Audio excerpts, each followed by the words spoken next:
Hello दोस्तों, आज के इस वीडियो के दौरान हम बात करने वाले हैं वारी एनर्जीज लिमिटेड के बारे में।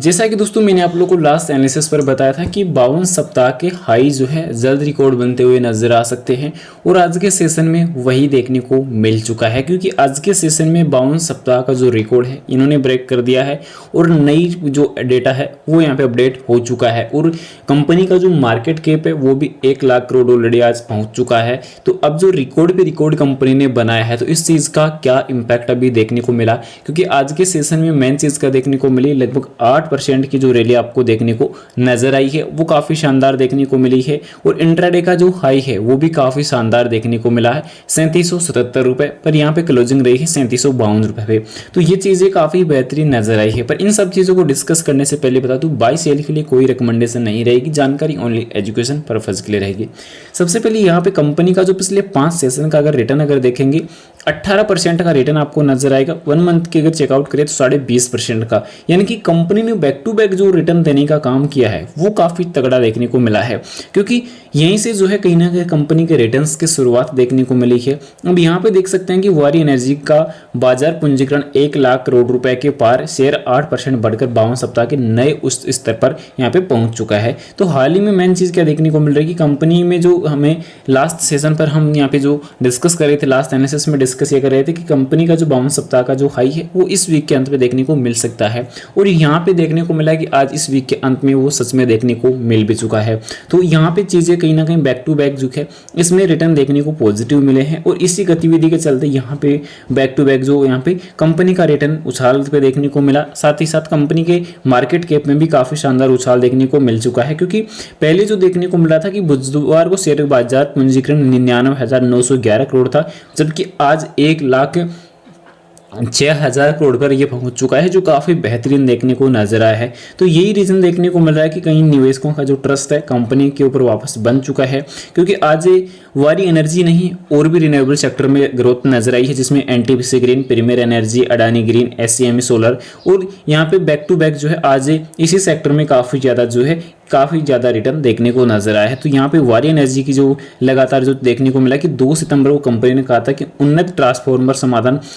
प्रदाता कोटसन प्राइवेट लिमिटेड की 64% शेयर पूंजी यानी कि 192 करोड़ रुपए हासिल कर शेयर सदस्यता और शेयरधारक समझौते पर हस्ताक्षर किए गए हैं। तो इसका भी जो असर है वो मार्केट में काफी बेहतरीन देखने को मिला एक्सपर्ट के मुताबिक। और दूसरा जो रीजन देखने को मिला कि जीएसटी दर कटौती में परिदर से बेहतर होने से वारी एनर्जी की कीमत रिकॉर्ड हाई पर पहुंच चुकी है। तो यही बड़ा रीजन देखने को मिला कि बैक टू बैक इसमें रिटर्न देखने को मिले। लास्ट टाइम दोस्तों यहाँ पे जब आनंद राठी की भी जो है काफी बड़ी अपडेट देखने को मिली थी, नोमुरा सिक्योरिटीज की तरफ से जो एक्सपर्ट की राय थी वो भी काफी बढ़िया देखने को मिली थी। इस वीक के अंत तक की जो रिपोर्ट यहाँ पे देखने को नजर आ रही थी कि इस वीक के अंत में कहीं ना कहीं काफी बढ़िया खुशखबरी नजर आ सकती है, तो वो खुशखबरी यही देखने को मिल रही थी। और यहाँ पे चेक कर सकते हैं कि आज का जो रिटर्न है वो काफी तारीफ करने लायक नजर आया है और आगे आने वाले टाइम में मंडे सेशन पर भी काफी बढ़िया देखने को मिल सकता है। पर यहाँ पे वारी एनर्जी के सीईओ और पूर्वकालिक निदेशक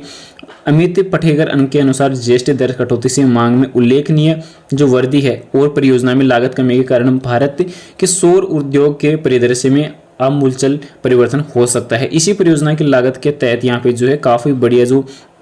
इनपुट की लागत में 5% की कमी आएगी और अधिक उपभोक्ताओं को इस चीज का जो है लाभ मिलने की संभावना रहेगी। तो प्रधानमंत्री सूर्य ग्रह योजना के उपभोक्ताओं को जीएसटी का सीधा लाभ मिल रहा है, जिन्होंने पिछले शुक्रवार को एनडीटीवी प्रॉफिट को एक साक्षात्कार में बताया था। तो यहाँ पे ये चीजें असर जो है काफी बढ़िया कर रही है और कंपनी ने लास्ट टाइम ही प्रमोटर समूह मेटाफिन क्लिनटेक फाइनेंस प्राइवेट लिमिटेड के पुनः वर्गीकरण के लिए उसे अनापत्ति जो पत्र था वो प्राप्त हो गया था। तो ये चीजें काफी इंपॉर्टेंट रही है और कंपनी का लास्ट टाइम जो देखने को मिला था कि जो शुद्ध लाभ था 89% बढ़कर 745 करोड़ रुपए हो चुका है, जबकि पिछली इसी अवधि में 394 करोड़ था। तो बैक टू बैक कंपनी के प्रॉफिट में काफी उछाल देखने को मिले हैं। तो कंपनी ने रिकॉर्ड जो है वो भी नए अच्छे बनाए हैं, क्योंकि यहाँ पे चेक कर सकते हैं कि जो लगातार जो रिटर्न थे वो तो प्रोवाइड हुए, पर यहाँ पे पिछले 3 सेशन का जो असर था उसने आज यहाँ पे फिर से जो है RSI इंडिकेटर को ओवरबॉट जोन पे लाकर खड़ा कर दिया है और आज 71.62 अंकों पे जो है RSI इंडिकेटर क्लोजिंग करता हुआ नजर आया है। तो यहाँ पे ओवरबॉट जोन घोषित हो चुका है। इसके अलावा यहाँ पे बात करें कंपनी के SM इंडिकेटर को लेकर, तो SM इंडिकेटर सभी SM इंडिकेटर से ऊपर यह कारोबार करता हुआ आज नजर आया है। और वॉल्यूम को लेकर अगर हम बात कर ले तो 1 करोड़ शेयर की वॉल्यूम रही है, जिसकी डिलीवरी भी काफी बेहतरीन यहाँ पे नजर आने वाली है, जो आप यहाँ पे चेकआउट कर ही सकते हैं। तो अब यहाँ पे वॉल्यूम को लेकर अगर बात करें तो वॉल्यूम काफी ज्यादा रहेगी, डिलीवरी क्या है वो भी यहाँ पे चेक कर ही लेते हैं। सबसे पहले भारतीय बाजारों की अगर बात कर ली जाए तो भारतीय बाजार नॉर्मल पॉजिटिव क्लोज करते हुए नजर आए हैं और यहाँ पे देख सकते हैं 1 करोड़ 29 लाख की वॉल्यूम देखने को नजर आई है, जिसकी ट्रेड वैल्यू 4720 करोड़ रही है। और यहाँ पे 20 सेक्शन पे भी काफ़ी बढ़िया क्वांटिटी नजर आई है, तो काफ़ी बेहतरीन डेटा नजर आया है। अब डिलीवरी को लेकर अगर बात कर ली जाए तो 16% की डिलीवरी निवेशकों ने ली है, जो काफ़ी बेहतरीन रहेगी। बाकी बैक टू बैक जो रिटर्न थे वो कंपनी ने प्रोवाइड किए। अब यहाँ पे आने वाले Q2 नंबर्स का जो इम्पैक्ट है, कैसी नंबर वगैरह आते हैं, तो वो सबसे इंपॉर्टेंट रहेगा। पर नंबर का जो आउटलुक है वो जैसे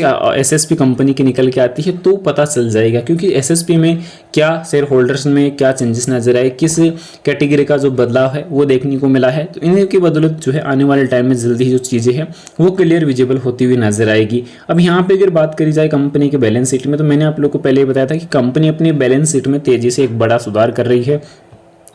जिसमें देखने को मिल रहा है कि कंपनी का इन्वेस्टमेंट इंप्रूव हो रहा है, यानी कि कर्ज लेके कंपनी इन्वेस्टमेंट बना रही है। और आने वाले टाइम के लिए कंपनी की इन्वेस्टमेंट में भी सुधार धीरे धीरे नजर आए हैं। तो क्योंकि कंपनी ने जो पिछले कुछ सालों के अंदर जो इन्वेस्टमेंट यहाँ पे बना है वो तगड़ा बनाता हुआ नजर आया है, क्योंकि छोटा छोटा इन्वेस्टमेंट अगर आगे चलकर उसको एक ही जगह इकट्ठा करके देखते हैं तो एक बड़ा इन्वेस्टमेंट कहलाता है। और यही तरीका कंपनी अपना रही है, क्योंकि अभी कंपनी को मालूम है, कंपनी की मैनेजमेंट इस चीज़ से अच्छी तरीके से वाकिफ है कि आने वाले जो 2 से 5 साल जो रहेंगे उसमें जो रिन्यूएबल सेक्टर में, ग्रीन एनर्जी सेक्टर में काफी बड़ी ग्रोथ है, कंपटीशन जो है काफी तगड़ा देखने को मिल रहा है और कंपनी नंबर 1 भी अभी बनी हुई है। तो यही बड़ा रीजन देखने को मिला कि कंपनी अभी के टाइम जो है नंबर 1 बनी हुई है, क्योंकि कंपनी का जो माइंडसेट है, जो कंपनी के मैनेजमेंट का जो माइंडसेट है, वो एक नए तरीके से नई सोच के साथ जो है वर्क करने की जो कैपेबिलिटी है वो यहाँ पे रखता है। और इसी के बदौलत जो है अभी इस सेक्टर में भी ग्रोथ यहाँ पे देखने को मिल रही है। तो बजट की जो एक्सपेक्टेशन थी वो इंपॉर्टेंट है, क्योंकि अभी FY 26 का बजट आएगा, उसके पहले 2 रिजल्ट्स यहाँ पे देखने को मिलेंगे। तो आने वाले 2 रिजल्ट्स में कंपनी क्या बड़ा प्रॉफिट लेके आती है, क्या इन्वेस्टर इस पर ट्रस्ट करते हैं, कितना ज़्यादा करते हैं, क्योंकि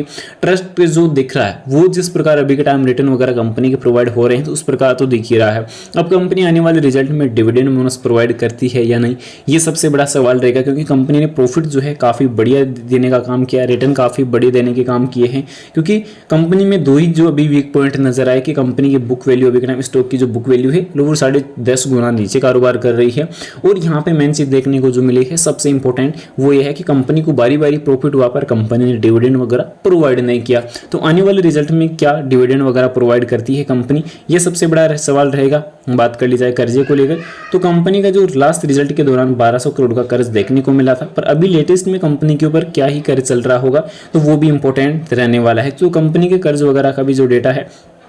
वो अगर चेकआउट करेंगे तो कहीं ना कहीं कंपनी के अगर कर्जे में उछाल भी देखने को मिलती है तो कंपनी के टोटल असेट्स भी काफ़ी अच्छे हैं। पर यहाँ पे कंपनी का कर्ज जो है 276 करोड़ पे ही आ चुका है, यानी कि कंपनी के आने वाले Q2 नंबर्स में टोटली कंपनी कर्ज मुक्त ऐलान कर भी सकती है। तो ये इंपॉर्टेंट चीज़ रहने वाली है। फिलहाल बता दूँ बाय सेल के लिए कोई भी रिकमेंडेशन सजेशन नहीं रहने वाली, जानकारी ओनली एजुकेशन पर्पज के लिए रहेगी। वीडियो पसंद आए तो लाइक और चैनल को सब्सक्राइब जरूर से कर देना। Thanks for watching this my video.